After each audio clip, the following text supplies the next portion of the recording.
Ladies and gentlemen, welcome to another episode of the Get Reelisms podcast, episode 83. Oh my God. We did 83 weeks of this, ladies and gentlemen. I am still Adam Chase Rennie. I am very much still Christine Chen. And I am right now Jason Kirkpatrick. Yes, that's a good response. That's right. We got a guest in the house, ladies and gentlemen. Another one. We're back at it with another actor from our amazing cast of ERZULIE. Yes. Give it up for Jason, everybody. Thank you so much, Jason. Pew, pew, pew. We appreciate you being here. I appreciate y'all. This is exciting for me. Yeah? Okay, good. Yeah. It is just us shooting the shit, literally hanging out. And this is an excuse for Christine and I to catch up. It's our public therapy session. Yeah. I mean, we should talk to each other more, considering we are friends, but we just don't have time. May I have a full disclosure here, though? Sure. This is not my first time on your podcast. No, yeah, you made a guest appearance on Yes, another episode. And I met Christine, and we did Half-Lives. Yes, we Right. did. Yes, in my kitchen at that place. And that was the first time we saw Carly. No. Yeah. Carly no, was there, yeah. second time we saw Carly. And the first time we saw Nikki too on the podcast. Yeah, that was funny. Yes. Yeah, you like slipped in. Slipped out. Well, it was the end of all of it, and we were just all a mess. We were all delirious. Going to the pool in the back, and then just like delirious. Absolutely delirious. Yeah. So I guess Jason, tell us, for the people who are listening who don't know anything about ERZULIE, what character do you play in ERZULIE? I play the beautiful man. His name is Rhett. He is beautiful. Yes. He's a very beautiful man. Rhett. I play Rhett. I don't know what else to say. Yeah, tell us a little bit about Rhett. How would you describe Rhett, or like what did you model Rhett? Who did you model Rhett off of? If you did model him. Well, I modeled Rhett off. Sadly, I hate to say this, but I modeled him off of these privileged white man who doesn't understand his privilege. Uh-huh. Yes. And also has like emotional triggers that have never been validated. Yeah. He was dealing with abandonment issues by his mom. And then he lived in a very small, like, southern community and had to deal with racism because his dad married a person of color. And he was teased because of it. And he had abandonment issues. It was never validated for all those things, but still felt like he deserved. And the frustration of all of that coming to a head, I think, is what happens to him in this story. And I think it's a sad story that's told a lot, but psychologically, Jamil and I talked about that a lot whenever I got to sit in the hair and makeup room and costumes. Yes. That's how I came to the story. You know. How do you the victim usually go about prepping for a role like that? Because I am assuming, and I asked this because when you came to the audition, you were so your character to the point that you shocked the then producers. They thought that you were unhinged and that we couldn't possibly rely on you. Well, usually when I come to an audition, like there's a moment of greeting and saying hello, and then you go into the audition. But we didn't have that. It was COVID. It was all Zoom. Yep. Technology is not my friend, and I will live in the character. I just live in the character. I'll base off of things, and I like to live how they would live. I want to walk like they walk. I want to dress like them. And then when we did that audition, I just had that little piece. The only part of the script that I got to see was that scene when he confronts Wendy at the door and he wants to know where his all-terrain vehicle has been. Yeah. And the only information you gave me was that he was high on drugs, and he was drinking, and that's what I had to go with. And I was like, oh, this is a really fucked up guy. And I think that after we started working on the film, it grew. I keep that audition, by the way. My video. Oh, really? I do. Okay. Sometimes I coach and I teach people, but I like for people to see this. But I'll let them read the scene first, and then I'll let them see my audition and say like, well, how did you get that? I'm like, I don't know. That's just what I saw. Yeah, that's great. I live the character. I want to feel the costumes. I want to know his shoes. I want to know what he looks like. But at the same time, it was, I don't know. I can't answer that actually. Like, no, but that's great. I like that you pointed out that you use this audition as like a teaching tool, because what you read and engage from the script, you elevated it in a completely different way, which is beautiful. Like when I say that, so Jason had to do 2 compacts because I already knew that Jason was Rhett. When I was writing with Camille actually hadn't met Jason at all, but I had worked with Jason on a feature. 3 films. 3 films, yeah, 3 films. But you only saw me act in the one. I saw you act in one, Half-Lives, directed by David Bush, at actually the Josh Schneider Studios, actually. And I was blown away. And so when I co-wrote with Camille, I kind of described how I wanted Rhett to be, because I had you completely in mind when we were writing. And so I already knew that you were casted, but I had to convince the people who were giving you money that you were the right person.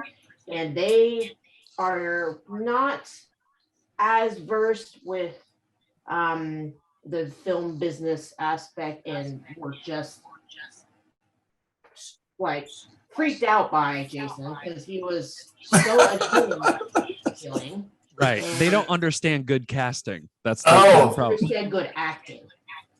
There you go. Oh, I will take that. You one up me, miss. So it was. I think they just thought that you were a druggie, and that you were probably a coke or something, and that you were like bipolar. Like they just thought you were crazy. So. Well, I think that's the role. That was the role I was playing. And I kept trying to explain, like, that's because he's a good actor. That's why he's like, that's not who he normally is. And they're like, no, like, we want to look at some other people. I'm like, there's no other people I want to look at. Yeah. So remember, you and I had a conversation about it. And there's a conversation, full disclosure, there was a conversation about union and not union, right? And I was at a gas station, and I was like, I'm tired of fighting for this role. I want it. We got to have it. Like, we got to have it. Like, you and I had like an argument in the car, and I was in my car, and I pulled over. It was a long one. And you were just like, stick with me. Just stick with me. Just stick with me. Like, it's not me. Right. Yeah. But it is a fight. Like, that's a different aspect of this whole business, I think. Yeah.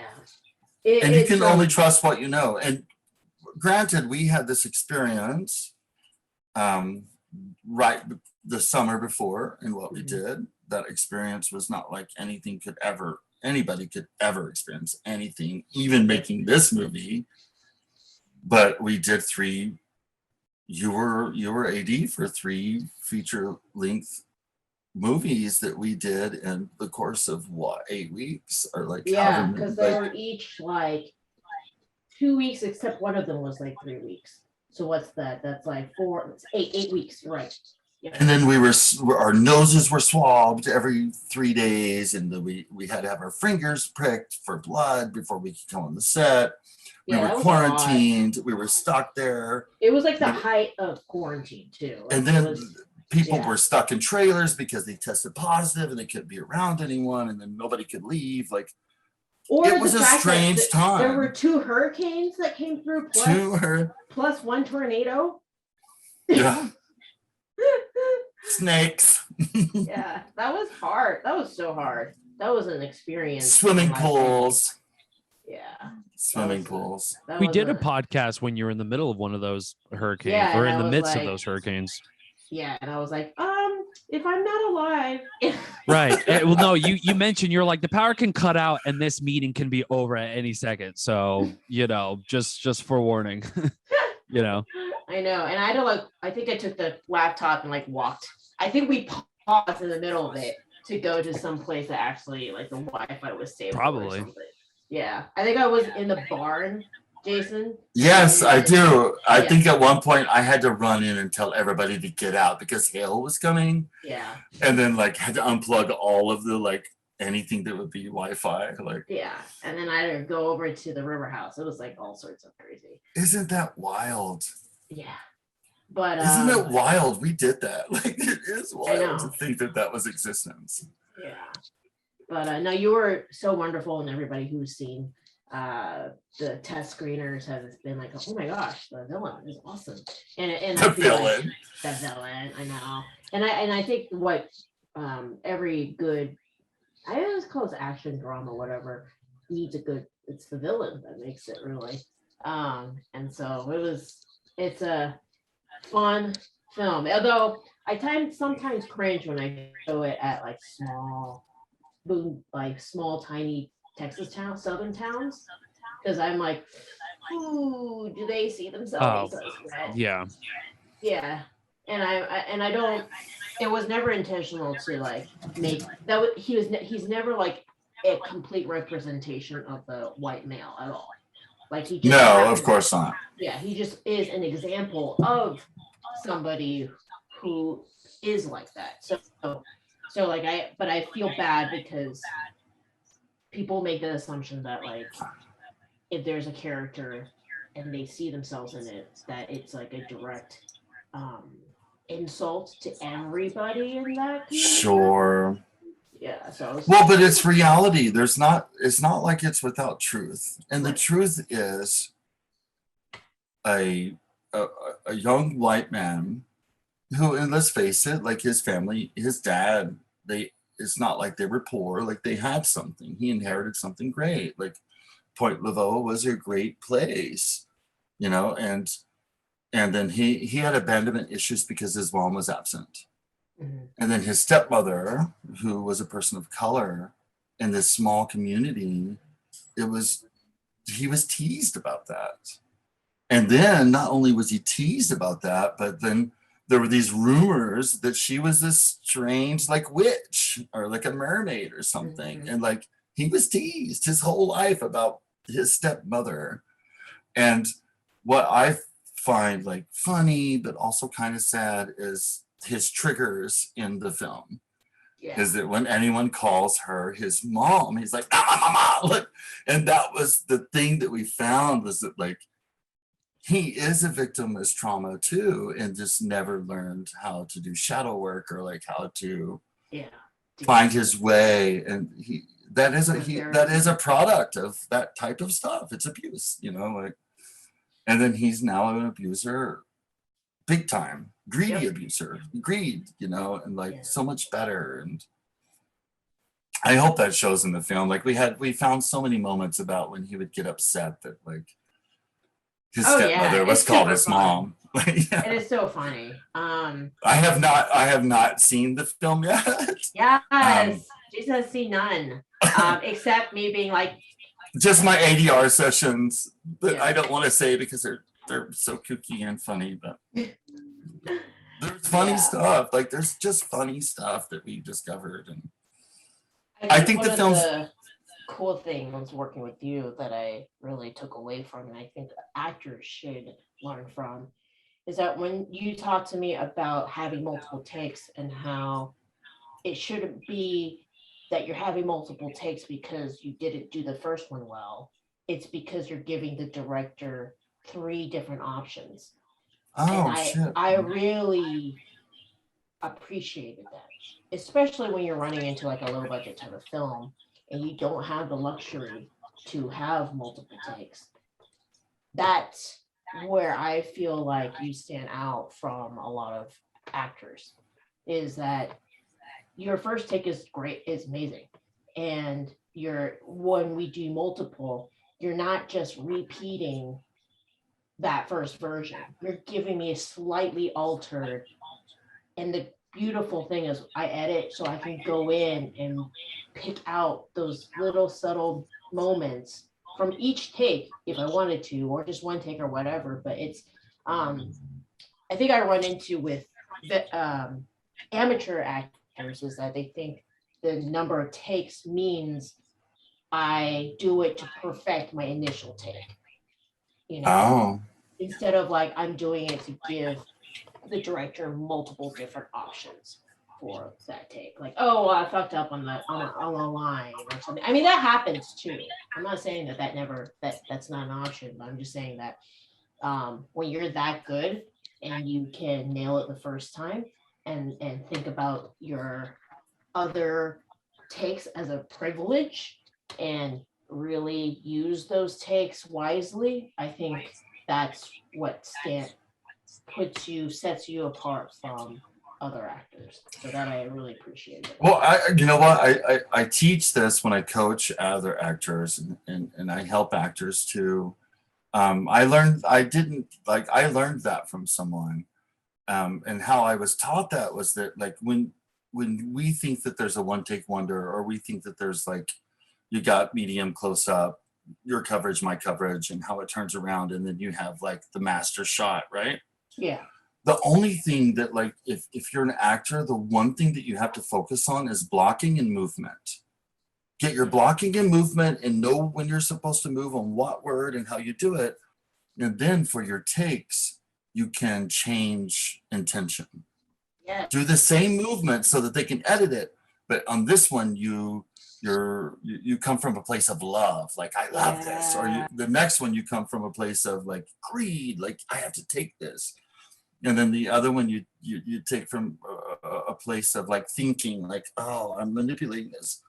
But you can do those different types of intentions as an actor, but keep the movement the same, so that when they edit it, you get it. And then when they're editing it as an actor, I'm a supporting actor. I'm not really ever the lead. So like then I'm making the other actor or the lead who I'm communicating with look in different ways. So like in this place, am I being aggressive so that their reactions are like needed, right? Mm-hmm. Or if I'm being funny and they act aggressively, are they overreacting to who I am?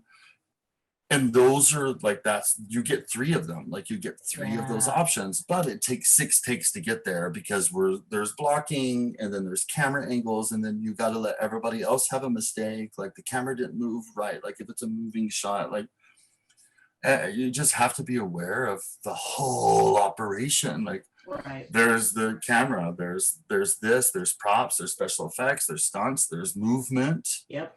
And then you just have to be consistent in that so it can edit well. And then you give different intentions that are subtle, that change how that moment works, if that makes sense. I love that insight. Because what I did notice, because I edited it, was that you were so consistent. Like sometimes I'd be worried because I'm like, oh, he's dead. But it's the same thing. Your arm was always there. And I don't think I ran into a take where I couldn't use it because you did something different.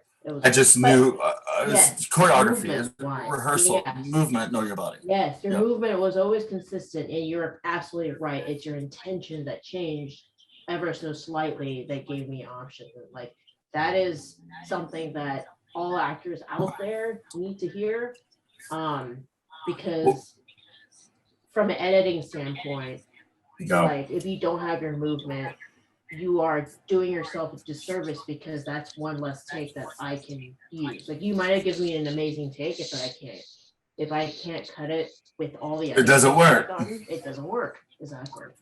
But if you don't, and this is another thing, and like it's also, I have a theater background, and then I worked up in theater, but then I got my degree in film and television, was learning how to create a role, like starting from Shakespeare and being an actor and understanding all of that, but then having to understand, like, when you're on stage as a director, where you're supposed to be, like sight lines and all that stuff, and then translating later into film and television to where takes are takes, rhythm is rhythm. Like sometimes, like cutaways are cutaways. Like you have to just understand how the a good actor is an actor who has worn many hats on a film set. And when I met you, I was crafty. Like I was cooking the meals when we met. Oh man, then like I teach a course too, and that is one thing that I keep hammering into them, is that because I teach it's actually a bunch of actors too, but it's basically how I don't teach acting. I teach from a director standpoint what will make an actor a good actor for a director, basically, and how you create your own content. And that's the biggest thing I hammer in, is the value of perspective. And the best actors have lots of perspective, whether they've done those jobs or they have watched that or observed that or learned about it, because and the whole class is taking a concept that they write and then they produce in film and everything at the end. It's only like 3 minutes long, but just that exercise enables to appreciate all the different jobs and why it's not about everything is about how you feel.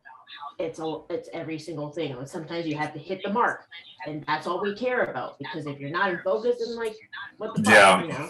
So like, so you nailed it. Yes, it's perspective. And it's the same thing with directing.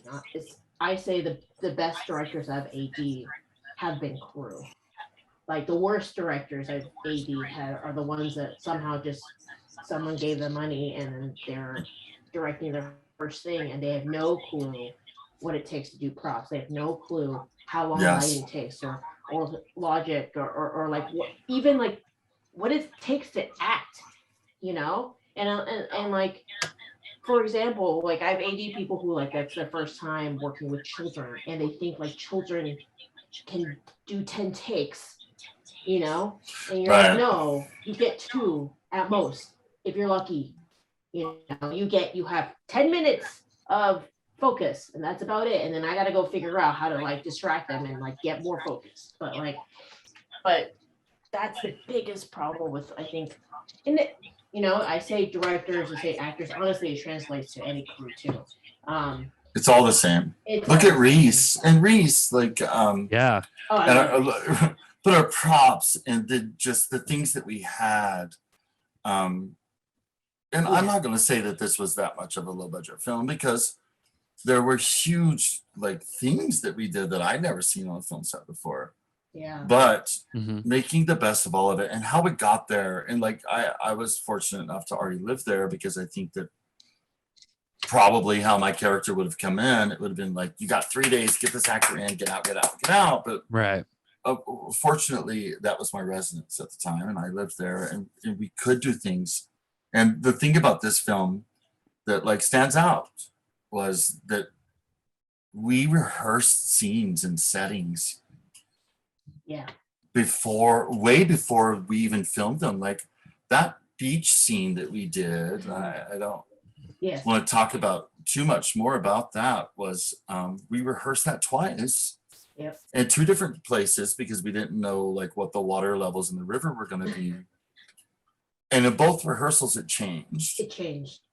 But to get to rehearse and to get to do that and to feel safe, and then when we already feel safe, then when we're doing it as movie makers, and then I could work with the stunt coordinator, like when there was a stunt with the cart. Remember this? And then like, well, he's a good friend of mine, Isaiah. And he and I had both done this stunt before. That was this other stunt that was just an illusion. And I don't want to say too much. I hope it's in there, but we freaked all you out. Like we did this thing. Yes, like, I remember. We knew what it was. Yeah. And it was just about like standing because the camera doesn't know depth like we do. It's just like foreground, middle ground, background, right? And then y'all were standing way in front of the foreground, and we knew how to position it to like just freak y'all out. It freaked me out. For sure. And the howl and the scream and the running. Yeah, I was like, Jason got hit. Right. And you're like laughing. Yeah. But it was funny, you know, because, you know, he's one of my best friends, and we knew how to do that. I felt safe, and that's not going to happen on every set, but right. Those types of things. Like this is a heavy stunt movie. Surprisingly, like there were stunts that could kill people that we did. This is true. Yeah, you know? What we did looks like we had at least $2 million. Oh, I imagine. Yeah, because just some of the fights. Like, yeah. And you know what? Like you allowed me to do something as an actor, and honestly, I want to go back to the thing about the 3 takes and the 3 different ways. Like you're a mindful person, a feeling person, and I'm an empath. Yeah. And like a taking person. Like this is the 3 types of takes you could take. I learned that from Steve Carell. Oh. And I was working on a movie that Jon Stewart had written called Irresistible. And right. It's Steve Carell. That's crazy. And a lot of our takes were like all improv, but at the time that I was directing. Really? I didn't know that. Oh, I loved it. And that's where he told me, and I watched him do it. And like when between takes, he would sit down with me and he would work with me. And I was just floored by it all. Right. And you know, I think the movie's a great movie, but watching him work and seeing how he does and how they do their 3 takes, but he does it from a place that makes him look like an asshole, that makes him look like an innocent child, and then makes it look like he knows everything that's going on and he's totally in control. And they would do those takes and he would improv a little bit but not change it. But the thing that stayed consistent was movement. You can't throw in a new movement because you can't edit it if it doesn't work in a moment. And that's cool. And it was through working with him and him explaining the process, and Jon Stewart as well, who wrote the movie. Irresistible is it is a great movie. It came out at a weird time that didn't work, but I learned so much from him doing that. So I want to ask you, is because you've done a lot, how common is it for a director to let an actor improv? Well, I can only speak to my experience. I've done a movie that's completely improv, and we were nominated for 3 Academy Awards for that movie. The movie's called 99 Homes. It stars Michael Shannon and Laura Dern and Andrew Garfield, and it was written and directed by oh my God, I'm such a looking 99 Homes. Ramin, he's the head of the film program at Columbia. Okay. And he did another movie called Chop Shop, but it's called 99 Homes. I see it. Yep. Have you seen that movie? That movie's no, I haven't seen it. I'm looking it up. It's completely improv. Really? We knew what we were going to do. It's completely improv. So when we would do scenes, it would be like we get little information or whatever. We didn't know our characters. We didn't know what was going on. Yeah. And then it was just like, go. And then like everyone's just improving together. And you know the situation is about the housing crisis in Florida. Yeah. The audition process was totally improv. Wow. And that's what made me go to Second City. I did that movie and I was so terrified of improv. Yeah. And then about 3 years ago, when I moved to Chicago because I got accepted into the Second City School of Improv. And then I learned all about improv and doing that. And then COVID hits. Yeah. And then we come back. But I've worked on 2 movies with Jay Roach. Jay Roach directed a movie I was in with Will Ferrell called The Campaign. It was Zach Galifianakis and Will Ferrell. That was mostly improv. There was no script. And then Trumbo with Bryan Cranston. Bryan Cranston, that was an improv movie. Like it was really? Yeah. Really?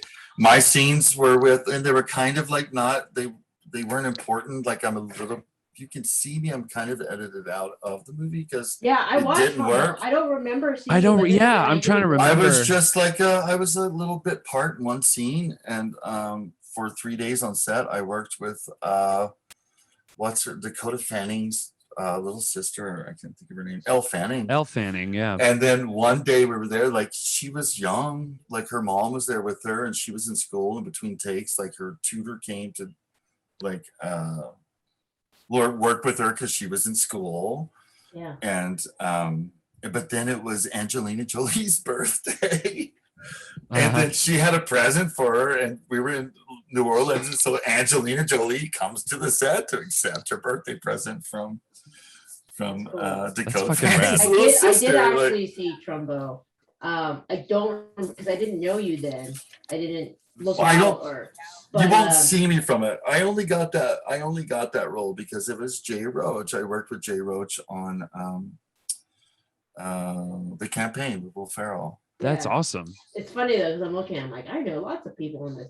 I just saw Bryan Cranston in Power of Sale, and he's so awesome. And it's a play, and it goes back to you saying that you have theater training, and it can skew both ways. Like sometimes people who've only done theater, I feel like will go like too big, but like Sure. I've had some great experiences working with people from theater, because it's that aspect of you only get one, right? In the theater Right. on stage performance. I think Well, there's just not good theater training in the United States. yeah. But like most of the actors that we like, unfortunately, they're not like most of our actors that we really rely on, that we like, they come from RADA. They're English and they're Australian Theater, or Canadian, and they are. But that's good training programs for theater. It's not like hoedown theater from different places, but theater training is theater training. But like really good theater training is really good theater training. And I was fortunate that I had really good theater training Yeah. for Second a City while, and is- I did it for a while. Yeah, Second City is like that's where people go to SNL from, or Yes, like absolutely. like Yeah. go to crazy, like I think Will Ferrell came from there Yep. too, right? So did Steve Carell. So all Carell, of them. Did. yeah. Mhm. That's how he met Adam McKay too, I Yes. think. Yep. Yeah. Adam McKay, he's a director. He directed Yep. Don't Look Up and all those movies. Cool. Yeah, I mean, like it's an interesting like medium, acting, because like it's kind of, because I've thought about this like a lot, especially on the last set that I worked on. Like I feel like there's not really proper training with any position in crew for film. No, because it's such I mean, you learn by doing. That's the problem. yeah, I feel like everything what it is by experience. You start off Yeah. on like the crazy student film sets, or like the small like feature super Make it teeny work. tiny Yeah, budget make it work. feature sets, and whatever you make, yeah, exactly, whatever you make work, the mistakes you learn along the way is your experience. Yeah. It's pretty fucked up, but I mean, Because it's the there's best no way to learn. one way to do things. That's the beauty and the craziness of art, is that there's literally Yeah. not one way to do something. So like, okay, let's say you make a certain method standard. Who is to say that you can't achieve the same result in a completely different way? No, you're right. Yeah. And we did that in this film many times. Like Oh yeah. we didn't know how those river scenes were going to work, No. and there was no time to do it. And so, like, is it going to be in the pool? Is it going to be in the ditch behind the pool? Is it going to be in the river by the beach? And like we kept moving around, and like and Oh, like yeah. if you don't know it, and like I don't know, like since I lived there was I don't know if I should say this. Remember that beautiful artist she brought in that was she's an actual mermaid, like she swims as a mermaid. Yes, yes. What was her name? Amanda. Amanda. Yes. Yeah. Yeah, Amanda McFarlane. And nothing to like say that Layla wasn't beautiful. I have a picture. It's not here. No, Layla's beautiful. Layla's just not a professional mermaid. No, but this woman was, and she said Yes. there. But then, like, where you wanted to do that scene, because I lived there, like, I know that's where the snakes are. And I was like, and y'all went there. I'm like, oh my God, like, they can't be in that. And she totally did. And I didn't say anything, but that was a dangerous spot. That's why I had two people going in, or one like Greg going in there and like looking for scaring off snakes and everything. Oh, Greg! Oh my God, how is he? Do you talk to him? I have not recently. He does. Greg, if you're watching, just a Swiss. Yeah, Swiss he's Army not good knife. at the social medias or really. No, any kind of but we communication love him. We shout him whatsoever. out almost every episode so Yeah. far with all the cast. Like even Layla shout him out. Yeah. Yeah, he's the best. The Swiss Couldn't have Army made this one knife, up right. like whatever. Oh Well, yeah, when he's a I Swiss met Army you, man. when I met you, you thought that I was just the chef cooking food for everybody. I don't even Right. think you knew I was an actor I had no clue. Yeah. No. Yeah. until we did Half-Lives, and then And I was wonder like, what you "What?" thought when you saw me. Like, what's this motherfucker doing? Like, I was blown away. yeah, that's kind of exciting too. And you know what? Playing this role, I did something as an actor, and we communicated a little bit, but like, you know, it's a feminist show. It's not about this broken man. I played Officer Krupke in West Side Story for the New Orleans Opera one year, like the year of Katrina. And I did a couple of interviews. That's a great like, character though. Krupke. Thank you, right? Yeah. That is I love West Side Story. That's like one of my favorite shows. And I did a couple of like radio interviews, and they're like, well, for the average listener, tell us what West Side Story is about. And I said, well, it's about this cop. And there's these unruly kids, and he's just trying to make peace in the neighborhood, right? Yeah. That's awesome. And it's perspective, right? You're right. You're totally right. So how I wanted Rhett to That's be, so funny. in my mind, and this is how I felt like whenever me and Christine, like I probably bugged the shit out of her and Camille, but I don't To know, me- but we like that though. when I read the script, I saw this as this feminist, like sort of spoof, like the Wayans brothers would do, like Scary Movie. And like, I feel like the movie's kind of making fun of feminist tropes. Mhm. And then you have this character as abusive boyfriend, you have this character who's a lesbian and she's tough, and then you have this character who had drug addiction she came back from, and then all of these different things were sort of wrapped up in the movie. And then my character name was Rhett, which if you think about like the classic like anti like feminist movie, which is Gone with the Wind, I just thought it was so like ironically silly. Like I was like, this is freaking funny, right? And then it's ERZULIE, which I have such a personal relationship to, like Once Upon This Island, like the whole like Little Mermaid story, and growing up with Disney, like Little Mermaid, such a huge part of like my life as like It was a loving like huge part story. of mine too. I had a whole room decked in Little Mermaid stuff, like Well, and the fact that like bedspread, everything. But the villain of Little Mermaid and the Ursula. folklore of that character is the hero of our movie. Yes. You know, that comes from this Haitian sort of folklore that like, if you're a bad man, this woman's going to come from the sea and punish you. Right. You know, and that's Haitian folklore. So like when I read all this stuff, I was like, oh, this is brilliant. Like it was funny.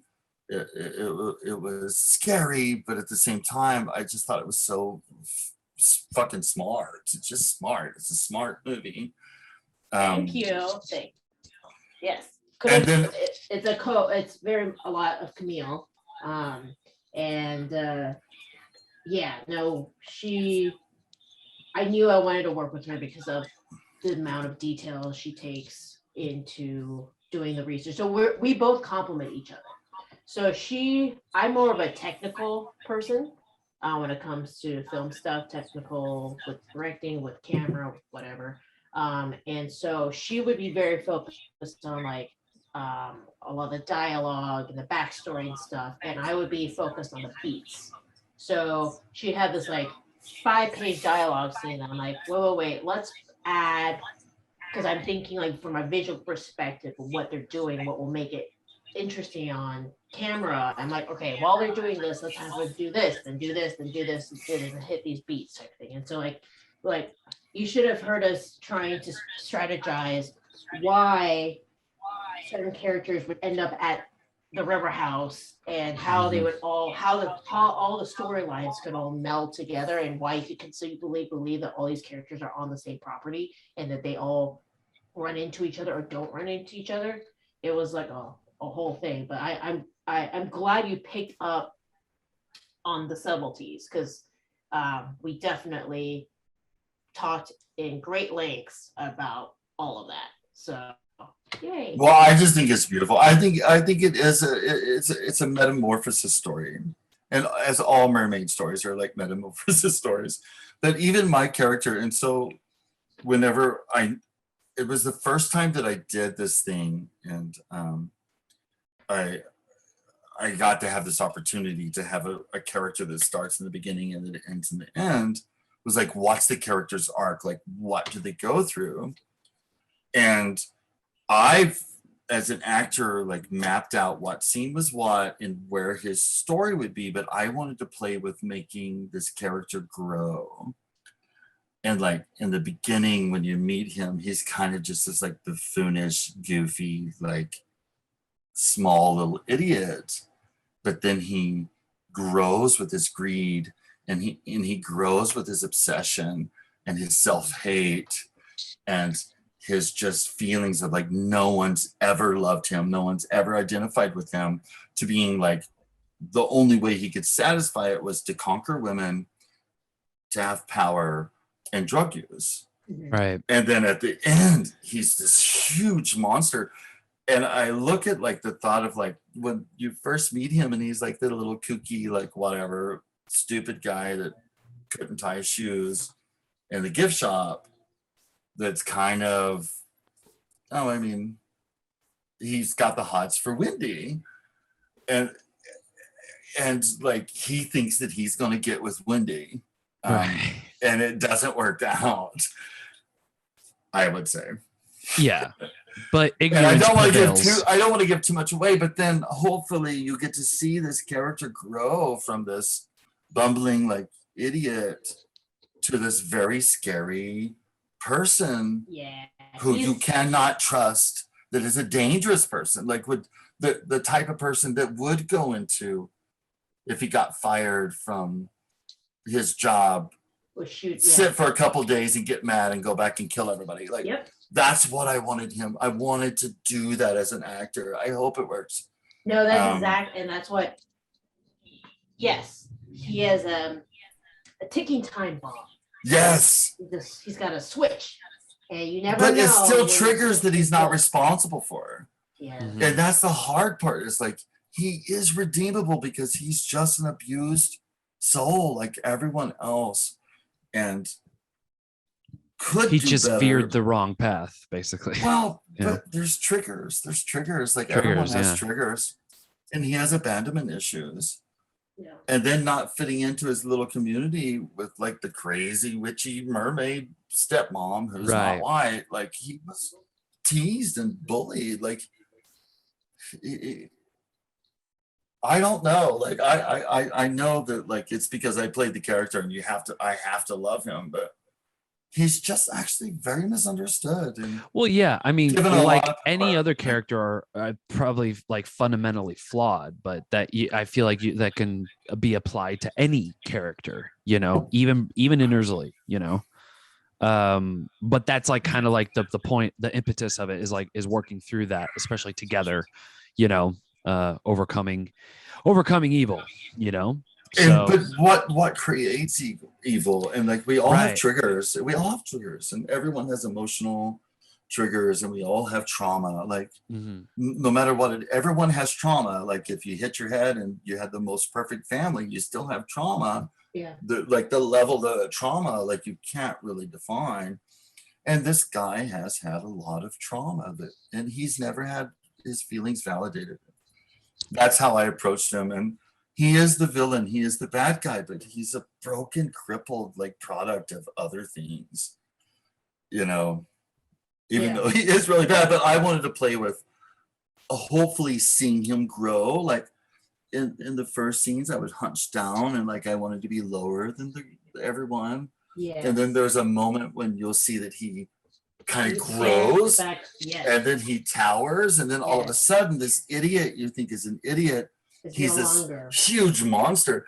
And Ominous, yeah. and Camille, oh my God, and Roxanne, we would like, there's things that Roxanne would do, and like, of course, I'm not Layla, and I did not have to sit in the chair like she did, but you know, and Roxanne would sit with me, and she goes, "Well, how much? What do you want?" I go on this one. He hasn't slept in 2 days, so like really, really dark circles, and then like Camille would come and we would put like Vaseline in my hair, make me look greasy and gross, and then that freaking shirt that like I loved everything about it. Like there wasn't like it was like we had to sneak in that like costume thing. Like there were like I wish I still had that shirt. And Alicia, bless her heart, man, like I did give it back, and that shirt is a very important shirt. That's another story for like Alicia and John. But yes. Oh man, yeah, no, I think what is cool too is that you're so involved with every aspect of your character, and I think that comes from understanding how each department can add to a character, right? And I think that was really cool that, you know, from the start for the, because Camille was also wardrobe, and we would talk through like, what do we think that this character would wear, you know, type thing. And I think we were like, I was totally wrong. When we first came to it, remember, I'm like, no, he doesn't think he's country. He thinks this.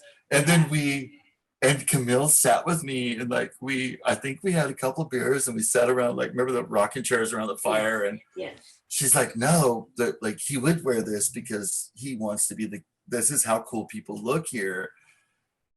And we looked, and we found him like, oh, you're right. Even though he thinks he's smarter, he still looks like everybody else. Yeah, it's the whole like you can't take the country out of, you know, I mean, he has his own version of what he thinks it's. Yeah. But he still thinks that everyone is an idiot. Yeah. And that night, our first kind of rehearsal, I think that when I got to meet the girls, like Zoe, Layla, Diana, and Courtney. Mm-hmm. Oh my God, is there anyone else? Doesn't it seem like the cast is bigger? So Zoe, Diana, Courtney, and Layla. And Elizabeth. I'm missing Elizabeth. Elizabeth. Oh my God. Elizabeth. Shout out to Elizabeth. Last week we had her on the podcast. Sorry. We love you, Elizabeth. Elizabeth, yes.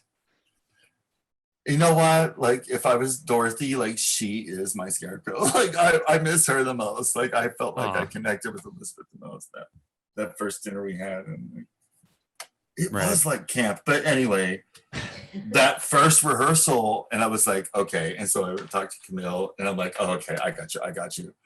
And it was in that little cabin that they all lived in, and that's where we did those one scenes in that like red cabin by the thing. And I decided I was going to show up in costume, and my hair was done, and like for that rehearsal. Do you remember that? Yeah, they were like, "Holy shit!" Like, and then I was no longer Jason. Like I was now Rhett. Yeah. And that was kind of how I was introduced. And I think that everyone was just a little bit afraid of me, but it was acting. It was fun. Like getting Bacting. I did a video on Bacting. Did we talk about Bacting? No. You got to talk about Bacting. Bacting.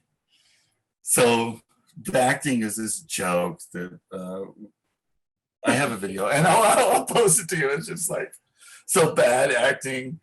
And it's like, if you're ever in a scene and like you can't see your face, and it's like something surprising happened. It's like Bacting. It's a real thing, and I teach it. Like you find me online, and like I'll teach you how to bact. Rehearsals were good. The time crunch didn't feel as bad because we knew the scene before we got in there to freaking film it, you know? Yeah. And that was a big strategy of mine. I knew that the schedule that we were fortunate to have, and unfortunate because it was so short, and for all those listening who have been following, it was 11 days of shooting. And this is with stunts, with location. This is in the woods. It was a lot. The only way it was possible was because I had a 1 week of on-site prep, and I was very adamant about having this on-site prep because of my experience of ADing on site the summer previously. And I believe, and this is, I've been listening to a lot of DGA podcasts from about other directors and their strategy, and it's a nice even mix. Some people are like, we don't like rehearse because it's got to be organic, and some people are like very like rehearsed. I always say I'm in between. I think what I believe is that if you're prepared, like if you do prep, then you have the luxury of exploring. You have more, you're able to explore because you're not taking the time to figure things out on the fly, right? Because you already got comfortable, you can get Exactly. it a little more exciting. Yeah. It's a little bit easier to improv because you already know the beats. You're not figuring out the motivation. You're not figuring out all that stuff on the fly. No. So you already know what it is. And so then you have the luxury to explore. And I felt that our rehearsals were great just because they were rehearsals and we got to figure out each other out. But the camera crew, like your camera crew was like this militia, this military that came in and knew what they needed to do, and they were going to do it, and like figuring all that stuff out because there's water, there was that little cabin was that like you couldn't move walls, like that's what it was. And I feel so bad that I don't remember a single Ryan. I don't remember a single so we had anybody in the camera crew. Was our director of photography, who is amazing, who lives in New York. I had AD him on a feature prior to that was actually a horror feature called 203. So, but I had known his work for a long time and followed it. He does beautiful work. And then we had our first AC, which was Thomas Campbell, who's awesome. And then his second AC was Nick Demuth. And they were great because these two guys were like totally designed for the woods. They had camera island or camera camp was what we would call it, but they had the island too. Yeah, camera island as well. But they were like camping out of their car, like that's their thing is camping. So it was pretty cool. But they knew what they were doing, and like also honestly kudos to Eli, our gaffer. Yes, Eli. Yes, Eli. He's one of the hardest working guys ever. Oh man, Eli! I need to talk to him. I have a T-shirt for him that I have it with me. Like I gotta give it to Eli. Now Eli was awesome, and then our key grip was Roy for our thing, and it was a really nice team of people who knew what they were doing and were willing to think outside the box to figure out ways to make things work in a difficult environment. And so I do. I'm coming to Austin. I cannot make it to the pool party. Okay. Although I want to. Yes.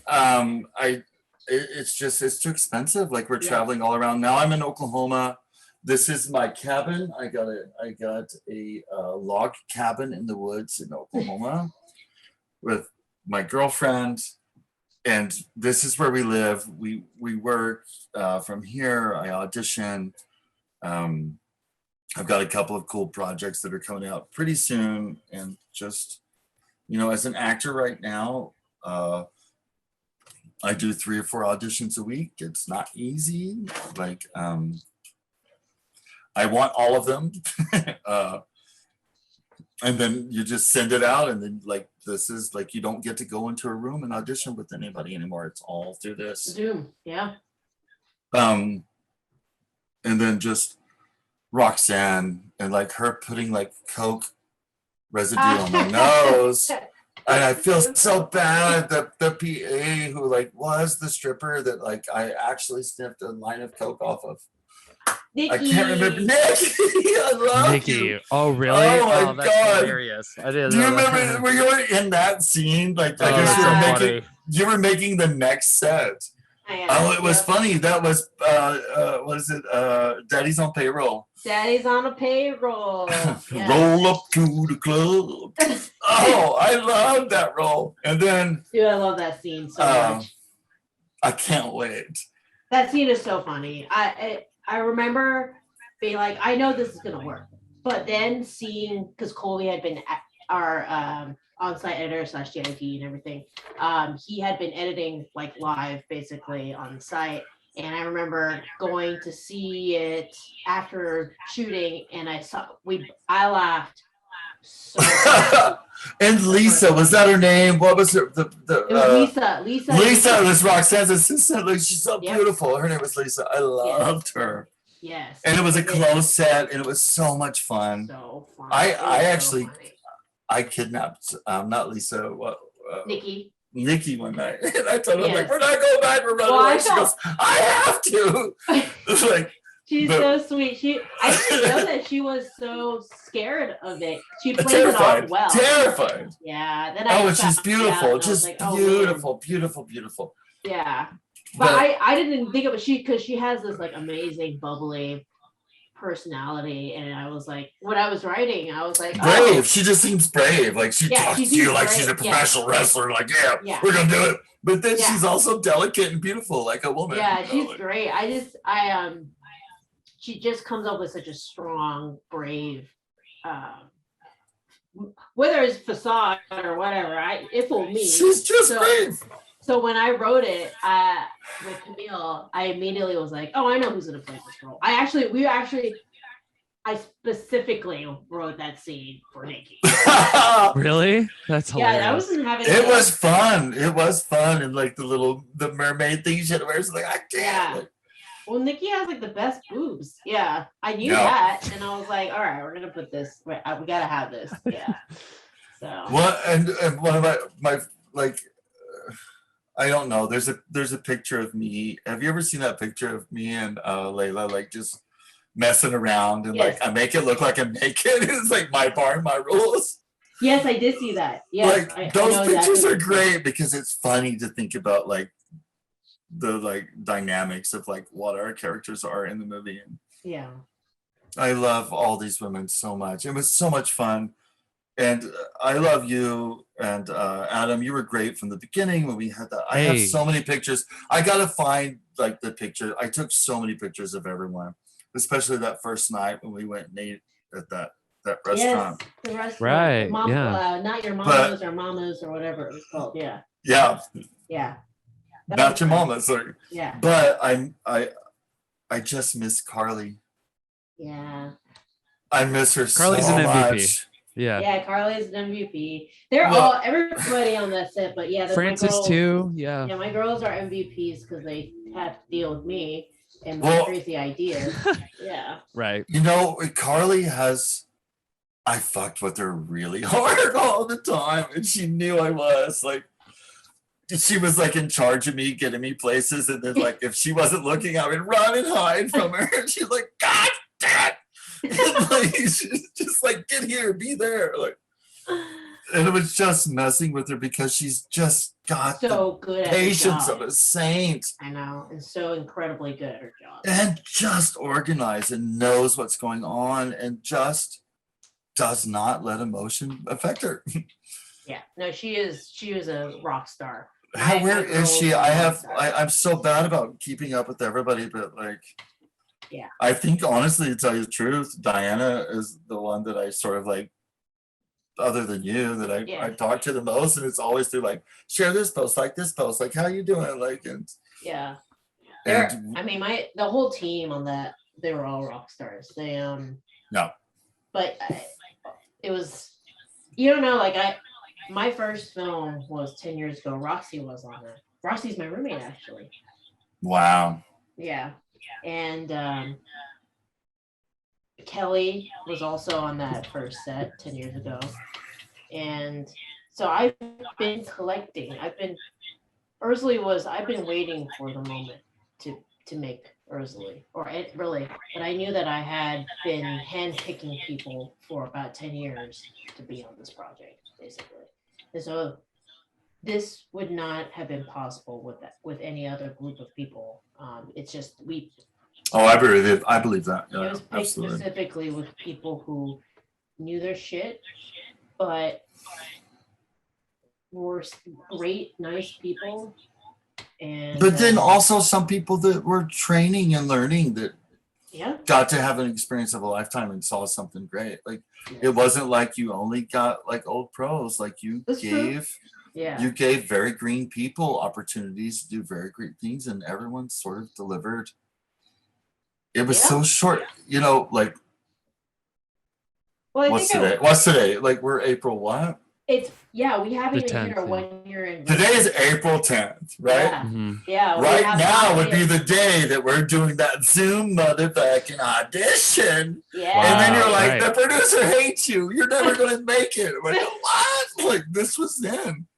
That's how quick it was. Yeah. Like, this is the month. We haven't When's your hit our birthday? 1 year anniversary yet. When's your birthday? April 28th. Yeah, that's when we started. It's coming up. Like, it's coming up. Yeah. But isn't that crazy that, like, we haven't even hit our 1 year anniversary on this film? It's coming. Yeah. The 28th was when we started prep, because I Yeah. noticed we had a beautiful, one of the best, probably the best birthdays I've ever had on set. And, Well, your cake was pretty freaking cool. Freaking phenomenal. And Hey, a look. trash bag full of crawdads. Which was And exactly listen to what I this. wanted. Yeah. You It was know a birthday, that both birthdays, man. your Birthday, both cake- birthdays. Your cake was so delicious that, like, I knew where you put it. Like, I got some of it and hid it and put it in Ziploc bags and hid it in my freezer at my house because it was so good. I ate on that cake also. Yes. It was a good freaking cake. We gotta find a picture of that thing. It was cool. I have Like, it so was a many sculpture. Yeah, it was a sculpture. It was like one of those like Ace. What's that show that does? I know, Cake Cake Boss Wars or whatever. something? Yeah. Yeah, it's like one of those cakes. I was like, how the fuck did you guys find this? Yeah. No, it was. It's crazy to think that I've been with this film for so long, and every step of it, every little decision, that it feels like it's been like 3 years to the point where somebody was talking to me and I kept referring to when we shot this as like a few years before. I kept saying we shot this in 2020 or something. And then I was like, wait, no, it's Not even a year. 1 year, almost a year. Yeah. Well, I'm trying to think, like, I did ADR. Like, God, what was that? Like, it was a long time ago when I did my ADR stuff. but it wasn't. No. Doesn't it? It seemed like my life That has seemed a changed. long time ago. So many things have happened. I've seen y'all's faces so many times. Yeah. Oh, I want to tell you this so that when you go and watch it for the first time. Okay, all right. So the scene where you are running into the house, because we know why you're running into the house. Trying to say, this is when you discover something's missing. When the ATV is gone, my all-terrain vehicle. Yeah. So the music. Oh no! Okay, so the music, I specifically had something I wanted, and it was what's his face? God damn it! I just had Clayton Q. No, it was he's 80s, just retired.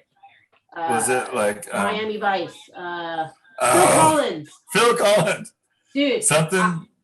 So Phil Collins' song, in tonight. What was it? Is it In the air Something tonight? In the air tonight. That song I played for you, right? Like, yes, In the Air Tonight was the inspiration.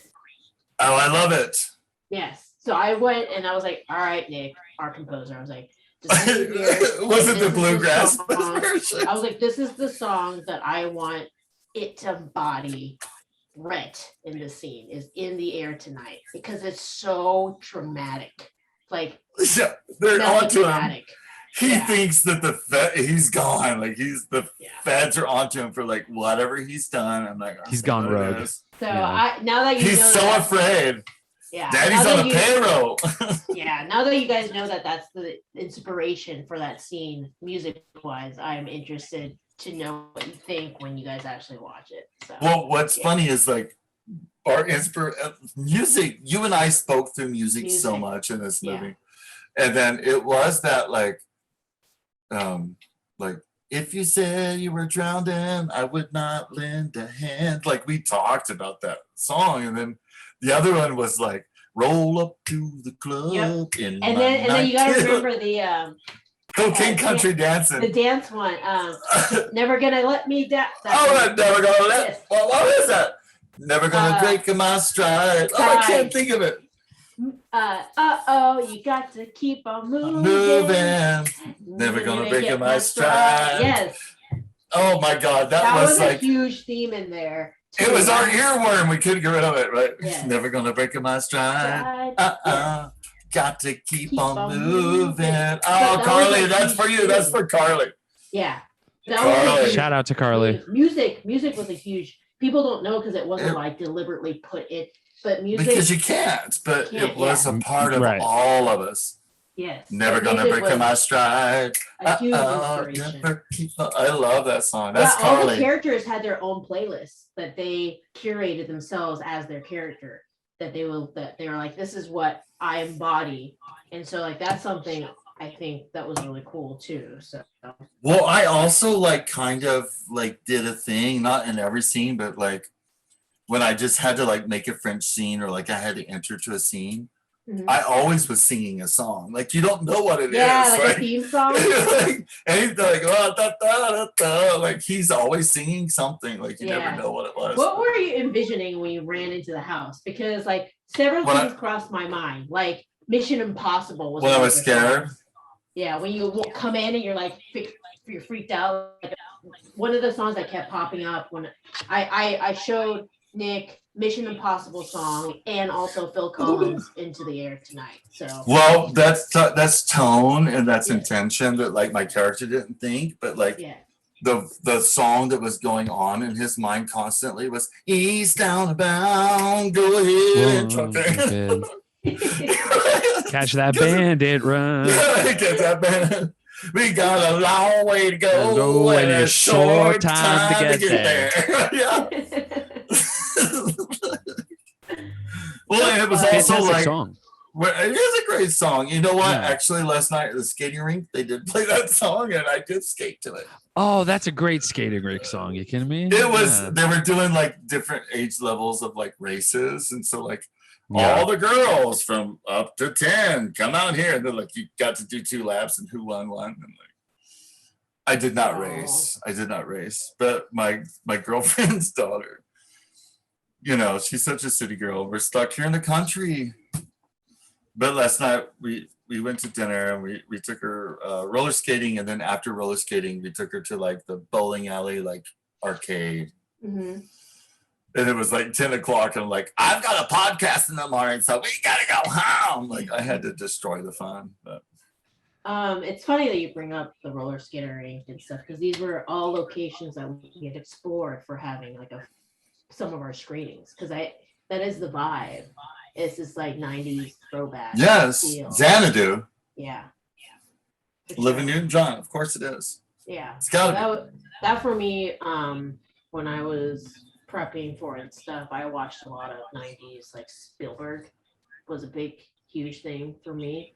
There's a lot of shots that we weren't able to do because of time and whatever, but like his way of directing and I watched Jurassic Park, I watched E.T., I watched John. Well, E.T., like this movie does remind me of E.T., and I would say that like it is E.T. And if everybody go back and watch E.T. now, just go back and watch E.T. now, and we all think that that's a beautiful movie. Beautiful movie. Yeah. But they had blue screen technology. It's the first time they had that sort of like floating. You can do like double exposure type of like special effects. Look at how he introduces the bad guys. And there is no bad guy in E.T., by the way. But it's just like hip shots, flashlights. Like you don't really ever see the bad guy. You never really see anything. Most of it's just like a dwarf in a costume. Yeah. There's a couple of like claymation type stuff.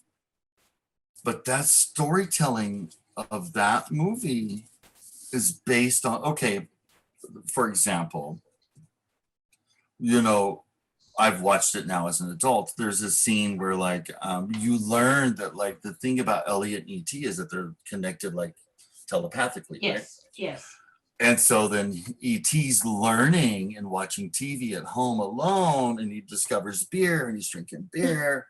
And like Elliot's at school, Yeah. and he gets drunk and they're dissecting frogs. And he's like, I gotta save the frogs. And then he's watching that movie with, what's it really? They have that romantic kiss, and the girl's too tall, and like the little boy says, he stands on top of the boy and he kisses the girl, and he's mimicking all that stuff. Like, it took nothing to do that. Those were frogs, like if you think about it.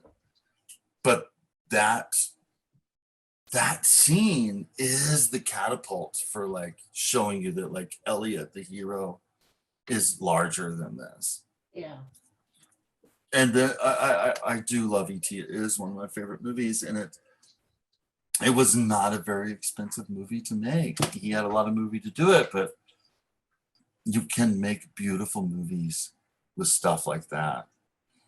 Yeah, it's just storytelling and perspective and like being creative. I think there's something beautiful about working with limited resources, because it forces you to problem solve creatively. And I think sure. I think some of the best storytelling comes from creatively fixing your problems. Extreme parameters. Oh yeah. Like if somebody told you have all the money in the world, you have nothing, you can have anything you want, and you have to do this movie, you're like, ugh. But if they said you only have this much money, you can only do it here, you can't have this, you can only have this, and then you're like, oh, I have to work through these parameters. I'm going to be creative now because I understand what my restrictions are. That's a way better way to work than having everything at your anything, I think. Yeah. I love this movie. It's smart. It's beautiful.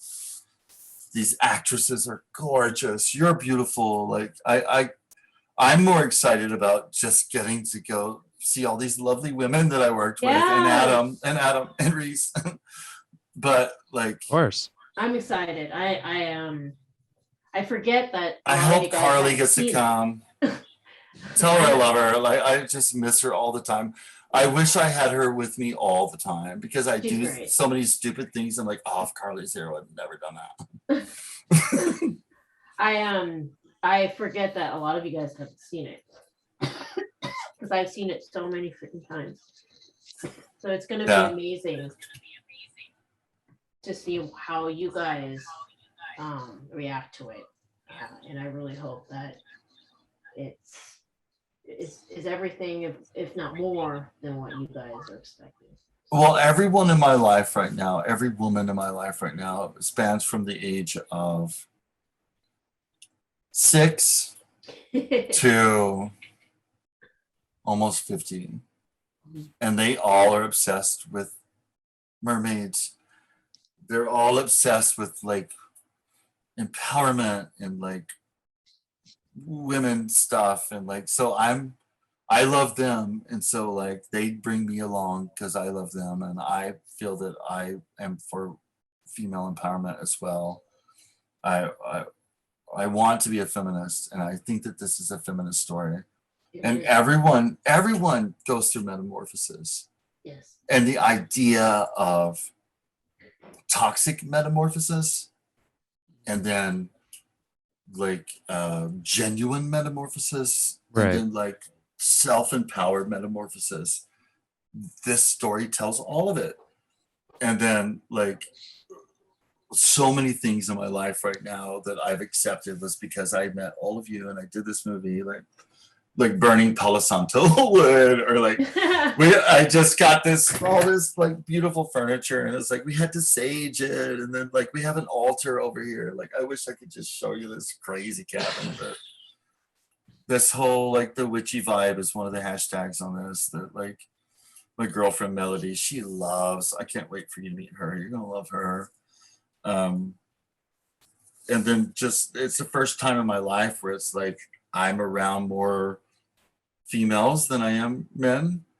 And I dig it. I really dig it. I've learned so much about myself, and letting go. And letting go doesn't mean releasing or pushing away. It just means letting go. Yeah. You know, don't Yeah. hold on to something. Trying to make something fit. Like COVID sucked. And you know, like I'm speaking in code a little bit. You knew where I was living. And I don't know what I was holding on to, but it wasn't for me. And I don't own any of that, but I'm very proud of it. And I love those people and I love everybody. But COVID was hard. I mean, not to be dramatic, but like no, it COVID was hard. for everybody, and that's why like I'm excited for this film to make a splash, out in the world, because I specifically wanted a film that people coming out of the pandemic would have a good time hanging out together and watching it in a non like just a fun in a fun environment. It's silly. To question what is watching films. Does it have to be where you don't talk to each other in the theater, buttoned up at a film festival? No, it can be like you're getting plastered, drinking, and watching, and that's how I want this film to be experienced. I want it to be like, hey, A social. the social. It's we have a whole drinking game like designed around it. I want this. What is a drinking game? What is it? Oh, your lines are a lot of them. Yeah. Oh Yeah. no. Yes. So like she's not my mama. Every Oh time you no. say that- Oh, okay, right. Yeah. So And that's so sad because it hurt me so much as an actor to like everyone laughed anytime I said that, but like to me it hurt that she was my mom.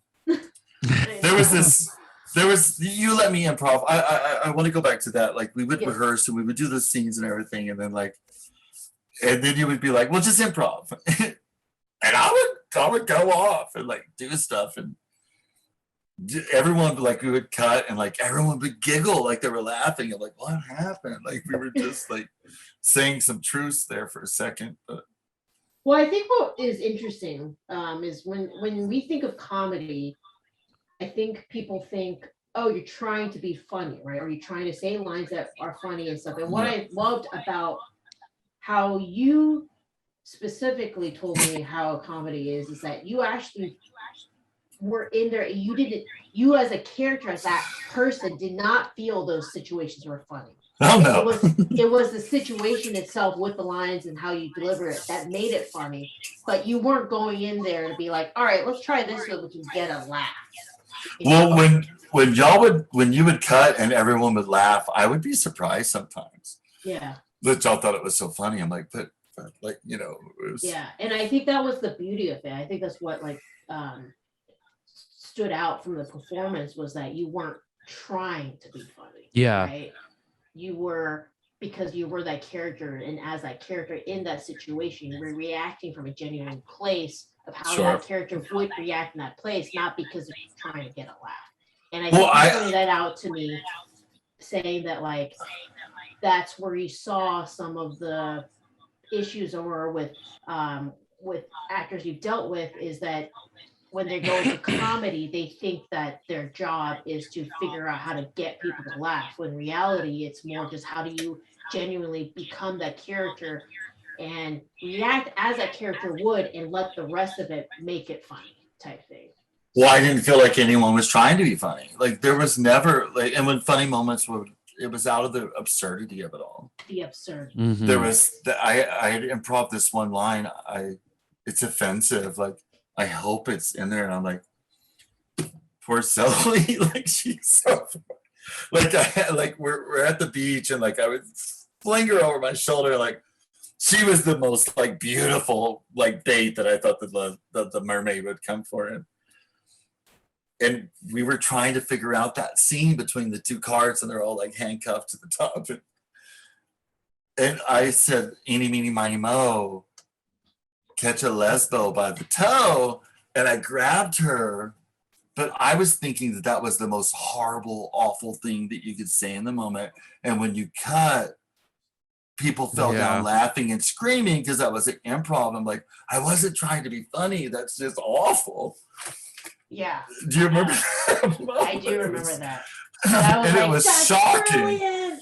Yeah. But you did have to like consult people and say like, can we say that? Like you had to we had to wait to see if that was an improv that can happen. It was great. No, there's so many moments like that are just like, I thought some of the best moments came from the improv, which Well, highly about all the actors that we had. So it was some great improv moments. yeah, it's funny because like Camille and I will fight on this because I'm very much she's a very writer, right? Like, well, she is because she's smart. Like the script is brilliant. Like there's so we she has to co-wrote be. it, but she's very much a like, I wrote these specific lines for a specific reason for a specific cadence. Meanwhile, I learned how to write from the way I direct, right? And so for me, the script has always been more of a guideline than it is like the Bible, right? So she's like, the word is the Bible. I'm very much like, no, that's a guideline, and then you can work within that guideline. So we would butt heads on set sometimes in a good way. We would come to I think butting heads is not a bad thing. I think you go in and you push and pull, tug of war until you find a beautiful compromise, or like a. Well, and she also stayed off the set a lot. Yeah. Well, probably because I annoyed the shit out of her when I started to alter the script. So I like improv. Because I always. You came from that. I came from that, and I never trusted myself as a writer. And I always believed that the actors will know more about the character. A good actor eventually will know more about the character than I did when I started writing it, right? And so that's why I love leaning into improv, because of that. Camille is very different. She's very much she's confident in her writing. She's done that backstory. She's a good writer, right? And she is very particular with the way she writes and very strategic about it. And so she's thought through all those things. So like, she's like, it has to be said this way because insert reason, And I'm like, well, I want to see what the actors do and like come in. So like between the both of us, it's this constant push and pull, which is why I think the movie works and great and elevated from where it started off with, So, right. Well, the dialogue was great. The dialogue was great. The movie's great. Everything about it, from the names to like the images, the tropes, and like it's a smart. I know that they think that this is just a silly like horror comedy, but it's smarter it's a lot smarter than people would give it credit for. That's the thing that has been like the through line for a lot of the past guests was like how incredible, and I don't think Christine gives herself enough credit for this, of how smart the script is and how how everything is like it's like a weird chaotic organization. But it works. It was intentional. And it's I never intentional know. too. I never it know is intentional. But that being said, I do have to 10-1 really bad. So can I do that real or should we? No. What's a 10-1? Yeah. I got a 10-1. Let's do it. So. I'm done. I gotta go. We're about to do like an egg hunt here. All the kids are coming. Perfect. Yeah, no worries. Let's wrap it up. If this is my place, we all got to look at everyone else's space. This is my room in my log cabin in the mountains in Oklahoma. Ooh. And all the kids are about to come because they're going to do an Easter egg hunt.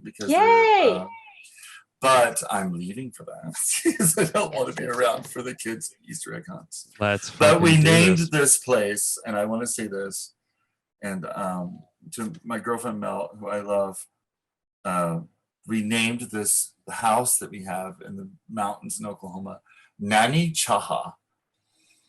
Oh, what's that mean? And Nani Chaha is a Choctaw word, and it's their legend of like the origin and the rebirth of life.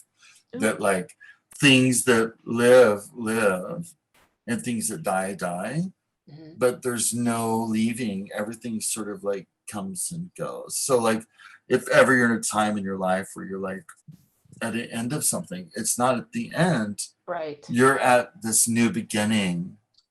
And so Nani Chaha means that we're constantly evolving and we're constantly opening doors.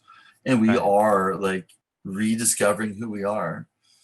come see me. You both of you come. Let's have a weekend retreat here. It is That would be amazing. We fun. got natural springs. It's very witchy. We do Yeah. drums and moon rituals and a lot of love and a lot of life.